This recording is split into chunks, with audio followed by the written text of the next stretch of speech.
신성남 형제님께서 나사렛 사람의 비밀이라는 제목으로 말씀을 해주시겠습니다. 이제 다마에 앞서서 먼저 오늘 내용은 저의 아주 지극히 개인적인 그런 생각이다. 또 그렇기 때문에 틀릴 수도 있다. 얼마든지 틀릴 수 있다. 또 다른 분들하고 아마 의견이 다를 수도 있다고 생각을 합니다. 그래서 부담 없이 들어주시고 다마 후에는 아낌없이 조언을 해주시면 좋겠습니다. 오늘 다마의 제목은 나사렛 사람의 비밀입니다. 누가복음을 보면 마리아는 갈릴리의 나사렛이란 마을에 살고 있었고 거기서 아기 예수를 잉태하게 됩니다. 그 뒤 로마 황제의 호정령에 따라 남쪽으로 약 150km, 아마 서울서 대전 거리 정도 되겠네요. 떨어진 유대의 베들레헴에 가서 아기를 낳습니다. 당시의 도로 환경으로서는 상당히 먼 거리죠. 힘든 거리였습니다. 아무튼 그리고 달리 별도의 추가적인 언급이 없이 바로 나사렛으로 돌아가 거기서 예수가 성장한 것으로 그렇게 기록하고 있습니다. 반면에 마태복음은 이 사실을 다소 다르게 기록했습니다. 마리아가 유대 베들레헴에서 아기 예수와 함께 있었던 것은 동일합니다. 그러나 그 전까지 어디에 거주했었는지 구체적인 언급이 없습니다. 그리고 베들레헴에서 아기 탄생 후 마리아와 요셉은 헤로드 왕의 살해 위협을 피해 이웃 나라인 애굽으로 떠나갔다가 한참 나중에 헤롯이 죽은 후에야 나사렛으로 오게 됩니다. 근데 여기서 결정적으로 문제가 되는 것은 다음의 구절 때문입니다. 오늘 마태복음 2장 22절 본문입니다. 그러나 아켈라오가 그의 아버지 헤롯을 이어 유대의 임금됨을 듣고 거기로 가기를 무서워하더니 꿈에 지시하심을 받아 갈릴리 지방으로 떠나가 나사렛이란 동네에 가서 사니 이는 선지자로 하신 말씀에 나사렛 사람이라 칭하리라 하심을 이루려 하심이로라. 이 구절에서 거기로 가기를 무서워하더니 이 부분에 주목할 필요가 있습니다. 거기가 정확히 어디인지는 모르겠지만 문장의 논리상 그곳이 나사렛은 아니란 점입니다. 거기로 가기가 두려워서 나사렛으로 갔다고 표현했기 때문입니다. 분명한 건 문맥상 거기는 본래 마리아가 살고 있던 곳입니다. 그러니까 갈릴리 지역이 아닌 헤로드 왕 인근의 베들레헴이나 적어도 유대의 다른 어느 지방일 것입니다. 결국 누가복음은 예수 탄생 전 마리아와 요셉이 처음부터 북쪽 갈릴리 지방 나사렛에서 살았다고 말하는 반면 마태복음은 그들이 남쪽 유대 지역에 살다가 헤롯 왕가를 피해 멀리 나사렛으로 이사했다고 합니다. 서로 다른 말을 하고 있습니다. 그리고 유감스럽게도 이와 유사한 상호 모순적 오류들은 신구약 66권 여러 곳에서 자주 발견됩니다. 예를 들자면 공관복음은 십자가 사건이 6월절 이후라고 말하지만 요한복음은 6월절 전이라고 합니다. 이런 오류들은 생각보다 많아서 어떤 신학자는 대략 수백 개가 된다고 말합니다. 이런 현실은 근본주의 보수교회에서 늘 주장하던 바 모든 성경은 성령께서 영감하신 특별계시다. 그래서 1.1핵도 오류가 없다. 라는 절대적 교리를 공허하게 합니다. 아무튼 오늘 인용한 본문에는 그 외에도 또 다른 문제가 있습니다. 마지막 부분, 이는 선지자로 하신 말씀에 나사렛 사람이라 칭하리라 하심을 이루려 함이다. 이렇게 기록했지만 사실 구약 어느 선지자도 그런 말을 한 사람은 없습니다. 구약 성경엔 나사렛이란 지명이 나온 경우가 없습니다. 그리고 현대 그 어떤 문헌에도 구약 시대에 나사렛이란 지명을 표기하고 있는 문헌은 없습니다. 아무튼 우리는 이들 복음서의 상호 모순적 기록 중에서 어느 것이 정확한 사실인지는 누구도 모릅니다. 또한 처음부터 나사렛이었는지 아니면 나중에 그리로 갔는지 그 자체가 별로 중요한 게 아닐 수도 있습니다. 다만 제가 말하고 싶은 것은 우리는 성경을 과연 어떻게 대해야 하는가 하는 문제입니다. 성경의 여러 기록 중엔 역사적 또는 모순적 논리들이 분명히 존재하기 때문입니다. 그런데 성경엔 왜 이처럼 오류가 있을까요? 생각해 보셨는지 모르겠습니다. 성경에 이 같은 오류가 있는 그 이유는 사실 간단합니다. 성경은 사람이 썼기 때문입니다. 성경은 어느 날 하늘에서 떨어진 책이 아닙니다. 또는 무슨 신접한 사람이 환상 중에 쓴 것도 아닙니다.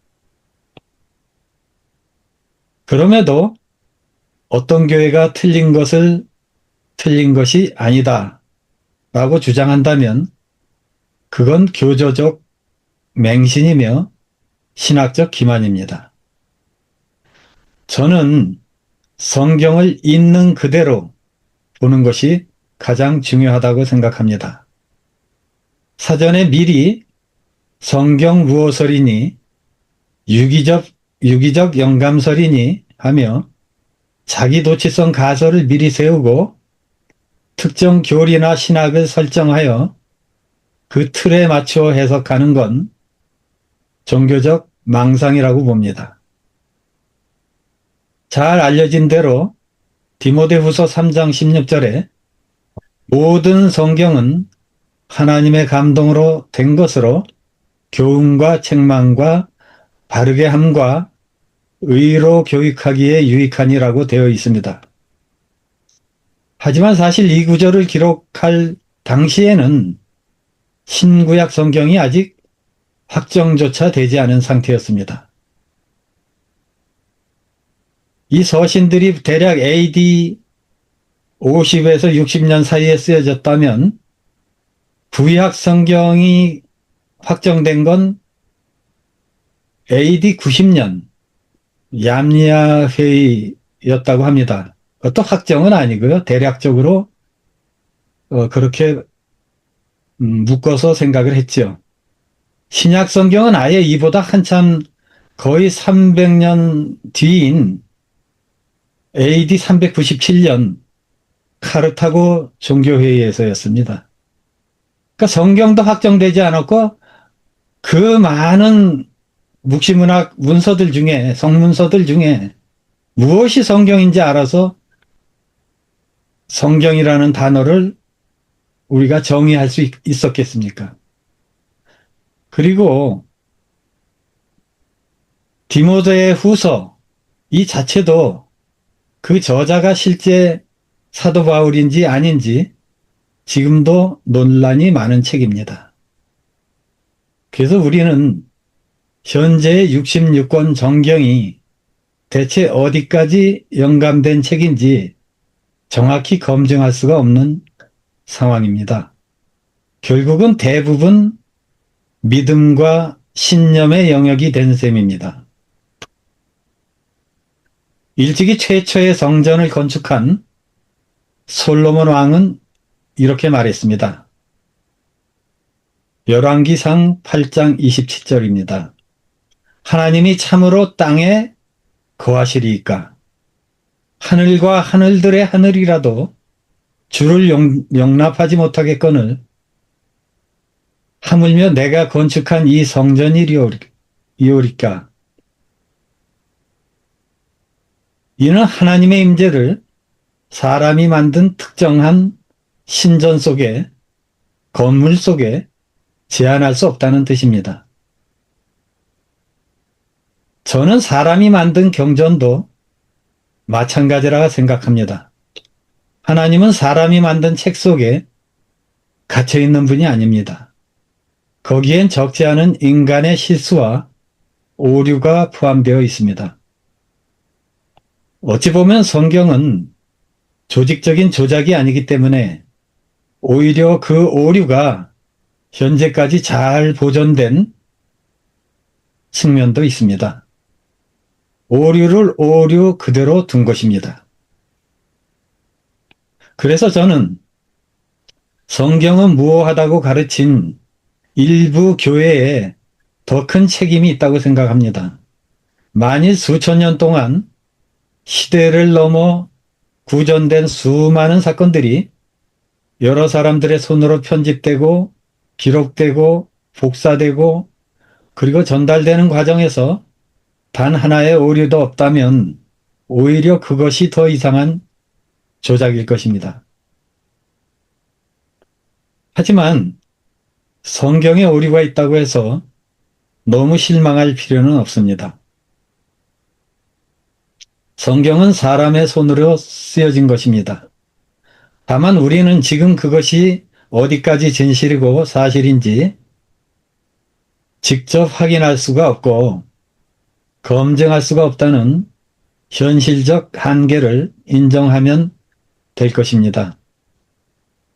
성경은 고대인의 시선에서 하나님과 세상을 바라본 한 민족의 신앙이 담긴 위대한 문서입니다. 성경은 그것을 기록한 사람의 신앙 고백이 살아 숨쉬는 놀라운 책입니다. 그들은 대체 무엇 때문에 그리도 열정적이고 헌신적으로 이런 기록들을 남겼을까요? 그 점이 중요하다고 생각합니다. 저는 경전을 우상화하던 중세적 속박의 틀에서 모든 사람들이 온전히 자유하기를 원합니다. 교단이라는 이름의 종교적 틀에서 자유하기를 원합니다. 요한복음 8장 32절에 진리를 알지니 진리가 너희를 자유롭게 하리라고 했습니다. 여기를 보면 진리를 알라고 했습니다. 진리란 알지 못하고 믿는 게 아닙니다. 알지 못하고 믿는 건 좋은 믿음이 아니라 눈먼 맹신입니다. 그런데 사실인지 아닌지 알 수 없는 특정 구전 기록들을 무조건 절대적 진리로 믿는다면 이는 또 하나의 중세적 광신이 될 것입니다. 그래서 저는 경전의 모든 문구는 반드시 치열하게 비평하고 검증할 필요가 있다고 생각합니다. 인간의 보편적 상식조차 설득하지 못하는 경전은 결코 진리가 아니라고 생각합니다. 성경은 본래 전문가를 위한 책이 아니라 일반 백성이 읽으라고 쓰여진 책입니다. 저는 이제 성경을 굳이 신학자의 눈으로, 성직자의 눈으로 또는 종교인의 눈으로만 보지 말고 진리의 마음을 열어젖힌 평범한 자유인의 눈으로 보기를 원합니다. 저는 성경을 대하는 우리의 시각이 근본적으로 달라져야 한다고 느낍니다. 사람의 상식과 양심을 속박하는 중세적 무어설이나 근거 없는 영감서를 벗어나야 한다고 생각합니다. 실제로 초기 교회 여러 교부들의 신학도 오류가 많았습니다. 더구나 지극히 제한적 지식을 지녔던 중세 종교인들이 다수결로 결정한 현재 정경 66권은 구체적으로 어디까지 영감된 것인지 누구도 모릅니다. 따라서 성경은 금강석이 아니라 원강석이라고 생각합니다. 광석 속에 보석이 들어있기 때문입니다. 그러니 성경에서 역사가 보이면 역사로 해석하고 계시가 보이면 계시로 해석하고 과학이 보이면 과학으로 해석하고 문학이 보이면 문학으로 해석하고 그리고 신화가 보이면 신화로 이해하면 된다고 봅니다. 그리고 이러한 탐구가 신화적 고대 시대와 교조적 중세 시대를 넘어 앞으로 현대 신학이 가야 할 길이 아닌가 개인적으로 그렇게 판단하고 있습니다. 성경의 오류는 사람의 작품이지 결코 천사의 실수가 아닙니다. 어떤 사람들은 지금도 여전히 틈만 나면 열심히 무속적 건물을 짓고 주술적 문서를 생산하며 종교 왕국을 세우고 있습니다. 하지만 우리가 분명히 알아야 할 것이 있습니다. 예수님은 종교를 만드신 적이 없습니다. 단 하나의 신전이나 경전을 만드신 적도 없습니다. 하나님은 사람이 세운 신전이나 사람이 쓴 경전에 갇혀있는 분이 아니시기 때문입니다. 하나님은 결코 죄 없는 유아들을 죽이라고 명령하시는 그런 분이 아닙니다. 성경 기록을 글자 그대로 무조건 숭배하면 그건 우상이며 맹신이며 광신입니다. 그런 면에서 성경의 오류는 인간의 무지한 우상 숭배를 막아주고 있는 천연 방파제와 같다. 그런 역설적 생각이 들기도 합니다. 결론을 말씀드리고자 합니다. 고대인은 성전을 숭배했고 중세인은 경전을 숭배했습니다. 하지만 성전 숭배와 경전 숭배는 모두 직업 종교가 만든 우상일 뿐입니다. 저는 이제 사람들이 성서를 숭배하지 말고 성서를 존중하면 좋겠습니다. 성서를 맹신하지 말고 성서를 의심하면 좋겠습니다. 성서를 배척하지 말고 성서를 검증하면 좋겠습니다. 그리고 저는 사람들이 성서를 포기하지 말고 성서를 사랑하면 좋겠습니다. 경청해 주셔서 고맙습니다. 감사합니다.